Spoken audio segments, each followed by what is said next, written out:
We are all storytellers. It is a fundamental part of being human. We craft narratives to understand our lives. These stories help us navigate the world. But what happens when these stories are incomplete? Or worse, what if they are simply wrong? Sometimes the tales we spin in our minds about others, about their intentions, miss the mark. They can lead to such deep misunderstanding. This journey is about those moments. It is about the times we fill in the blanks. We do this with our own fears and assumptions. We paint pictures of others that aren't true. This can cause pain for us and for them. It can build walls instead of bridges. Recognizing this pattern is the first brave step. It is a step towards more honest connection. It's about daring to question our own narratives. Think about it for a moment. How often have you felt a knot in your stomach? A knot caused by something someone said or did, or perhaps by what they didn't say or do. We jump to conclusions. We create a reason. This reason often says more about us. It reflects our past hurts or our current anxieties. It's a self-protective mechanism, but often flawed. It can distance us from the very people we want to connect with. In this exploration, we will look closely. We will examine how these misinterpretations happen. We will talk about the courage it takes to pause, the courage to question our initial reactions, and the strength to seek out the real story. It's about learning to communicate with more clarity. It's about listening with more openness. Ultimately, it's about aligning our hearts and minds to find a more authentic way of understanding others. A close friend sent me an email. We had been planning a weekend get-together. I'd sent her a long, detailed message. I outlined various options and shared my excitement. Her reply, when it came, was incredibly short. Just a few words. Can't make it. Something came up. There was no explanation, no apology, no warmth. My heart sank as I read those blunt words. The story I immediately constructed was painful. I decided she was angry with me. Perhaps I had said something to offend her. Maybe she was tired of my over-planning. The brevity of her email felt like a slap. It felt cold, dismissive, and entirely personal. I started to ruminate on our recent interactions. Was there a hidden slight, a forgotten promise? My mind, in its effort to protect me, was painting her as distant and upset. My immediate impulse was to write back. I wanted to write something equally curt, or perhaps a long email demanding an explanation. I felt hurt and I wanted her to know it. The story of her anger was so real to me. It colored my perception of our friendship. I felt a distance growing between us, all because of a few hastily typed words. I almost let my assumption dictate my reaction. Thankfully, I paused, though it was difficult. Later that day, she called me. Her voice sounded tired, but also relieved. She explained her child had a sudden high fever. She had to rush to the doctor. Her email was typed in a panic from the waiting room. She apologized for the abruptness, for the worry. There was no anger, no hidden message, just a busy, worried mother in a stressful situation. My story was completely wrong. These examples highlight a common human tendency. We often project our own internal states onto others. Our fears, our insecurities, our past hurts. They act like lenses, coloring how we see things. If I am feeling insecure about my work, I might interpret a neutral comment as criticism. If I have a history of being excluded, I might see exclusion even where it's not intended. This projection is rarely a conscious choice. It is often an automatic protective reflex. Our brain tries to make sense of ambiguity. It fills in the gaps with familiar patterns. Unfortunately, these patterns are often from our own wounds. So we end up reacting to our own stories. We are not reacting to the person in front of us. We are not reacting to their actual intentions. This is deeply unfair to them and to ourselves. It keeps us trapped in cycles of misunderstanding. When we project, we are not truly seeing the other. We are seeing a reflection of our inner landscape. This means we miss vital cues about them. We miss their reality, their struggles, their truth. It's like wearing sunglasses indoors. Everything appears darker, more obscure than it is. We attribute motives that don't exist. We imagine emotions they aren't actually feeling, and then we act based on these false premises. The danger lies in how real these projections feel. Our emotions are powerful. When we feel slighted or misunderstood, that feeling is valid, but the story we attach to that feeling might not be. Learning to separate the feeling from the story is key. It requires us to acknowledge our internal world, to understand our own triggers and biases. Without this awareness, we are likely to keep placing our own narratives onto other people's actions. Section 5, the courage of clarity, asking for the real story. So what can we do about these misinterpretations? One of the most powerful tools is clarity. This means seeking clarity from others. It also means offering clarity about ourselves. It takes courage to do this. It feels vulnerable to admit we might be wrong or to ask for more information when we feel confused. But this courage is the pathway to true understanding. It's about choosing connection over assumption. Instead of stewing in our assumptions, we can ask simple, direct questions can make a huge difference. The story I'm telling myself about your silence is, when you sent that short email, I felt, can you help me understand what you meant by that? These phrases open up a dialogue. They invite the other person to share their perspective.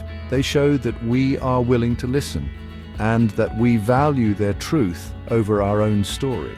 Offering clarity is equally important. Sometimes we are the ones being misunderstood. If we notice someone seems to be reacting strangely, we can gently inquire or offer more context.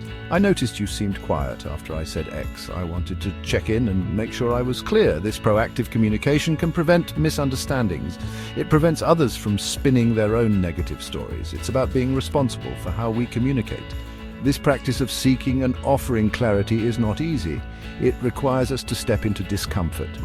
It means being willing to hear things we might not like, or admitting our own part in a miscommunication. But the alternative is to live in a world of guesses, a world of shadows and unspoken resentments. Choosing clarity is choosing connection. It's choosing to build relationships on a foundation of honesty and mutual understanding, not on shifting sands.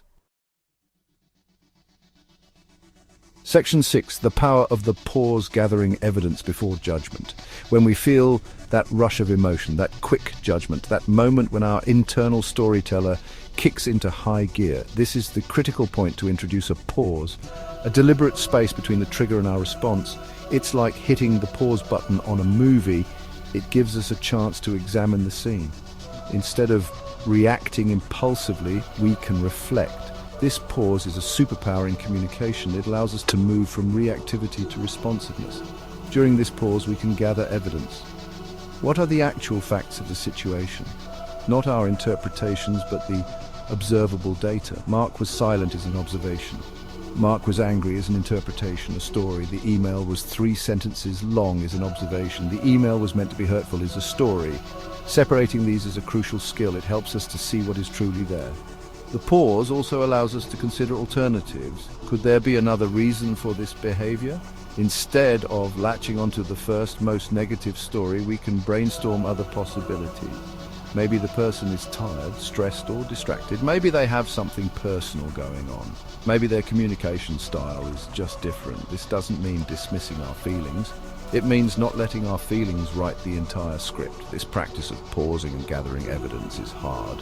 Our brains are wired for quick conclusions, especially when we feel threatened or vulnerable. It takes intention and it takes practice, but each time we manage to pause, we gain insight.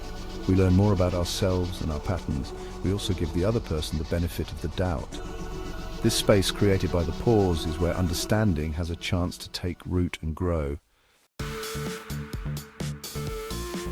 Section 7, seeking neutral ground, finding truth beyond our biases. Striving for neutrality sounds almost clinical, especially when emotions are running high. But neutrality in this context isn't about being cold. It's not about suppressing our feelings. It's about trying to see a situation more objectively. It means acknowledging that our perspective is just one. It's one view, not the entire landscape. It means recognizing that our biases exist. We all have them, shaped by our experiences. Our emotions are powerful and feel incredibly real. When we feel hurt, that hurt is genuine. When we feel angry, that anger is valid. The challenge is to honor those feelings, but without letting them dictate our interpretation of facts or our assumptions about another person's intent. Neutrality asks us to hold our feelings gently and at the same time to look for the data, to seek out the information that lies beyond our emotional reaction. This is an uncomfortable practice. It's much easier to believe our first story, especially if it confirms our existing beliefs or fears. Stepping back to find a more neutral viewpoint can feel like we are betraying our own feelings, but it's actually an act of profound self-awareness. It is also an act of respect for the other person. It says, I am willing to consider that my initial take might not be the whole truth. Finding this neutral ground helps us see clearly. It allows us to differentiate between impact and intent. Someone's actions might have had a negative impact on us. That doesn't automatically mean they intended that harm. Holding this distinction is vital. It opens the door for constructive conversation. It moves us away from blame and accusation. And it moves us towards curiosity and understanding. This is where real connection can be rebuilt or strengthened. Section 8. Owning our errors, the strength in saying I was wrong. There will be times when we do the work, we pause, we reflect, we seek clarity, and we discover that our initial story was off base. We realize we misattributed an emotion or a stance. We framed someone in a way that wasn't accurate. This moment of realization can be humbling. It can also be a little embarrassing. Our pride might want us to just move on quietly, but there is immense strength in owning our errors. Admitting I was wrong is not a sign of weakness. It is a testament to our courage and our integrity. It shows that we value truth over being right. It demonstrates that we are committed to learning and that we care about the impact of our misinterpretations. When we misjudge someone, even silently, it can still affect our behavior towards them. A sincere apology or clarification can heal. It can repair any unintended damage to the relationship. But think about the relief I felt with Mark and the shift in my feelings towards my friend. Part of that process involved me acknowledging, at least to myself, how far off my stories had been. Sometimes this admission needs to be verbal. Hey, I realize I totally misread your silence in the meeting. The story I told myself was X, and I'm sorry. Or, I misunderstood your email and I reacted poorly in my head. I'm glad we talked. This vulnerability builds trust. This act of correcting course is transformative. It teaches us profound lessons about ourselves. It highlights our common triggers and assumptions. It makes us more mindful in future interactions. Each time we own a misstep, we become more empathetic. We become more willing to extend grace to others because we understand how easy it is to get it wrong. This humility is a cornerstone of authentic connection. It allows us to grow and to deepen our relationships. Section 9, Wholehearted Understanding, where heart and mind meet. The journey towards better understanding is ongoing. It's about aligning our heart and our mind and what eyes see. Our heart feels the emotions, the impact. It gives us important information about our inner state. Our mind analyzes, questions, and seeks evidence and can detect lies and truths. It helps us to see beyond our initial emotional reactions. We need both to navigate our relationships authentically. One without the other leads to imbalance that global injustice shows, either to unchecked emotional reactivity or cold detachment. Emotional truth means acknowledging what we feel. I feel hurt, I feel confused, I feel anxious. These feelings are valid. They are our experience. They deserve to be heard, at least by ourselves. But then we engage our evidence-based thinking. What facts support this feeling? What other explanations could there be? Have I checked my assumptions with the person involved? This is where the mind partners with the heart. It brings discernment to our emotional landscape. When heart and mind work together, we foster true connection. We approach others with curiosity instead of judgment. We listen more deeply to their stories. We become more skilled at sharing our own truths clearly. Misunderstandings will still happen, of course.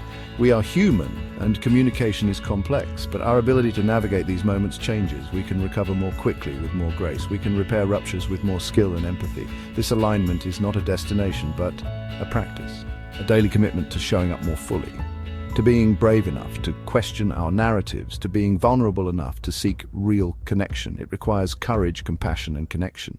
Courage to be imperfect and to learn, compassion for ourselves and for others, and the deep human need for connection as our guide. This is how we build relationships that are resilient, and this is how we cultivate a more understanding world.